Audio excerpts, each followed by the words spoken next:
across the United States, we've seen a jarring increase in the number of homicides. Deputy Chief James LaRochelle, who oversees the Investigative Services Division at LVMPD, says Metro's vision is to be one of the safest communities and destinations in America. But this year has proved a challenge.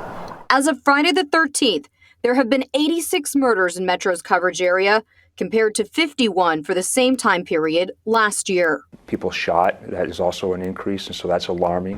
LaRochelle believes the pandemic is playing a part. Murder was also up last year. Metro seeing just over 100 homicides in 2020. People's tempers are shorter. When you look at homicide, it's a crime of passion, spur of the moment. We see people being more aggressive. According to Metro statistics, there has been a big jump, 133%, in the number of murders committed because of some sort of perceived disrespect.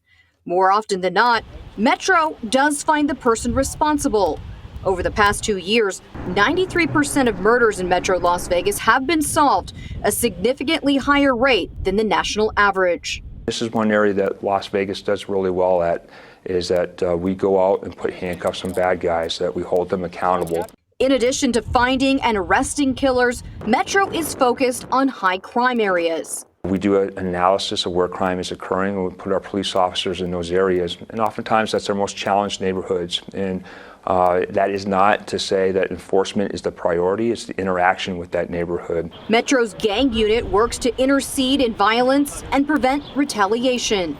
We don't see the retaliatory violence that you see in other major cities along the East Coast or like Chicago with the level of violence that they're having, is that we're able to respond quickly with a sense of urgency and a relentless follow-up and help quell that violence afterwards. The majority of murders are committed using a gun. 70% of our homicides are firearm related. That number has been pretty consistent over the years. Guns get in the hands of people that shouldn't have them.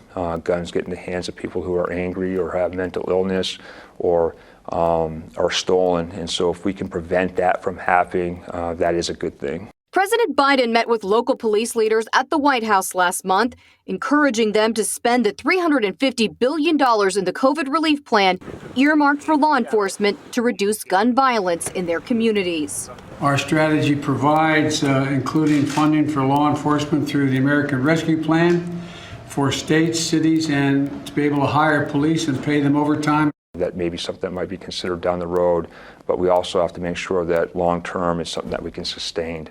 Deputy Chief LaRochelle says right now Metro is not using that money, but he hopes the city of Las Vegas and Clark County will look at using the one-time funding to help build up troubled parts of the community.